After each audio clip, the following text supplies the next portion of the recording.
ভারতীয় একটা প্রতিষ্ঠানে পরিণত হয়েছে যে, এবং কত নিচু তাদের দৃষ্টিভঙ্গি যে তারা নাকচ করে দিল।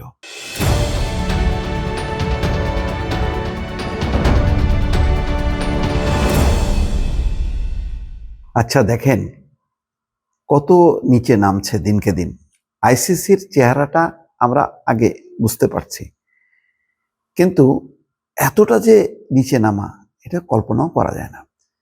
বাংলাদেশ বয়কট করছে, ঠিক আছে, বাংলাদেশকে তারা বাদ দিছে আইসিসি। সাংবাদিকরা কি কোনো লোকাল সাংবাদিক? তারা হচ্ছে বিশ্ব গণমাধ্যমের একটা অংশ। এই সাংবাদিকদের কোনো জাত নেই, পাত নেই, দেশ নেই। একজন যে কোনো সাংবাদিক যে দেশেরই নাগরিক হোক না কেন, তার বিচরণ, তার ভুবন হচ্ছে বিশ্ব। তো ধরেন আমরা বাংলাদেশের সাংবাদিকরা বিশ্বকাপ ফুটবল কভার করতে যায় না? যেখানে যেখানে হয় যায়।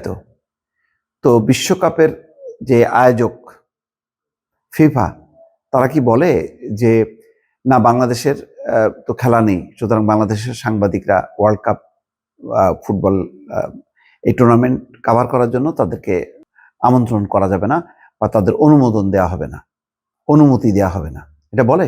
কখনোই বলে না। ক্রিকেট তেমনই। এমন দেশ আছে যারা ওয়ার্ল্ড কাপ ক্রিকেট খেলে না, কিন্তু ক্রিকেট খেলা দেখে, ক্রিকেট ভক্ত। একসময় আমরাও খেলতাম না। এখন যে দ্বন্দ্বটা, সেটা হচ্ছে বাংলাদেশ ক্রিকেট বোর্ডের সাথে আইসিসি রে নিরাপত্তা ইস্যুতে। এখন যেটা আইসিসি করলো,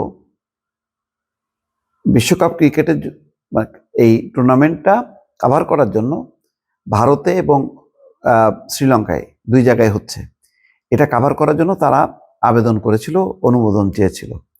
আইসিসি সেটা নাকচ করে দিয়েছে। তাহলে কি দাঁড়াচ্ছে? তাহলে বাংলাদেশের সাংবাদিকদেরও নিরাপত্তা নেই, এটাই প্রমাণ হলো। তাহলে বাংলাদেশ যে খেলতে যাবে না, সেটা তাহলে খুবই যৌক্তিক। তাহলে বাংলাদেশের সাংবাদিকদেরই নিরাপত্তা নেই। যেই সাংবাদিকদের বললাম, তো তারা এমনও তো আছে না যে আইপিএল এর চূড়ান্ত খেলা ফাইনাল কভার করার জন্য বাংলাদেশ থেকে গেল সাংবাদিকরা, সেখানে বাংলাদেশের তো কোনো অবস্থান নেই। তো কেন? কিন্তু দেখেন আইসিসি কতখানি ভারতীয় একটা প্রতিষ্ঠানে পরিণত হয়েছে যে, এবং কত নিচু তাদের দৃষ্টিভঙ্গি যে তারা নাকচ করে দিল।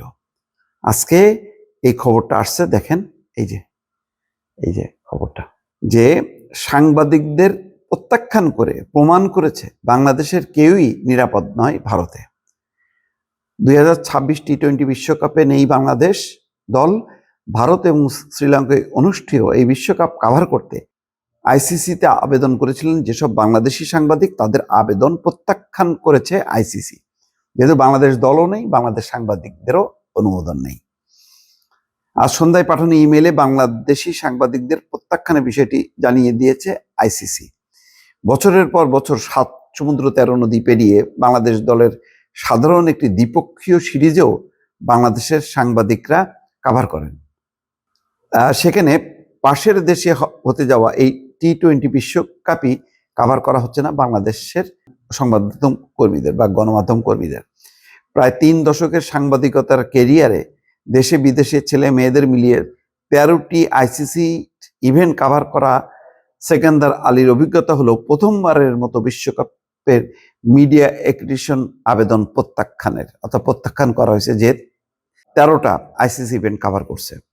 দৈনিক সমকালে কর্মরত সেকেন্দার আজকের পত্রিকাকে বলেন, বাংলাদেশ বিশ্বকাপ বয়কট করায় বাংলাদেশের সাংবাদিকদেরও আইসিসি বয়কট করেছে। এরকম ঘটনা সাধারণত ঘটে না। বাংলাদেশ যখন বিশ্বকাপ খেলেনি তখনও কিন্তু বাংলাদেশের সাংবাদিকরা বিশ্বকাপ কভার করেছে। আমি তো আগেই বললাম, যখন নাকি বাংলাদেশ অন্তর্ভুক্ত হয়নি তখন কভার করতে পারছে, বিশ্বকাপ ফুটবলও কভার করতে পারে। কিন্তু এখন বাংলাদেশের প্রত্যাখ্যানের সাথে, বাংলাদেশের ক্রিকেট বোর্ডের প্রত্যাখ্যানের সাথে তারা সাংবাদিকদেরও প্রত্যাখ্যান করছে। এটা হয় কখনো? বোঝাই যাচ্ছে বাংলাদেশের উপর তারা কতটা ক্ষুব্ধ। সেই জায়গা থেকে পুরো বিষয়টা হতাশাজনক। পুরো এটা মানে একটা রাজনৈতিক সিদ্ধান্ত।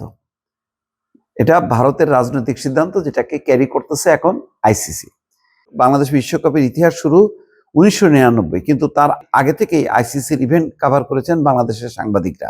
সিনিয়র সাংবাদিক বর্ষণ কবির মনে করেন, সাংবাদিকদের আবেদন প্রত্যাখ্যান করে নিজেদের দেশকে অনিরাপদই প্রমাণ করেছে ভারত। এনটিভির ক্রীড়া সম্পাদক বর্ষণ আজকের পত্রিকাকে বলেন, এটা খুবই সারপ্রাইজিং, হৃদয় বিদারকও।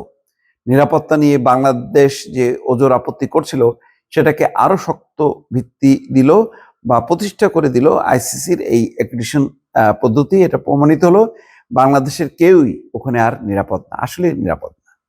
বাংলাদেশের ট্যুরিস্টরা এখন যদি ওপেনও হয়, আমার ধারণা যে ট্যুরিস্টরাও আর এই নিরাপত্তাজনিত কারণে সেখানে যাবে না।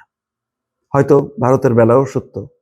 খুবই দুঃখজনক। এই পরিস্থিতির কিভাবে উত্তরণ ঘটবে জানি না।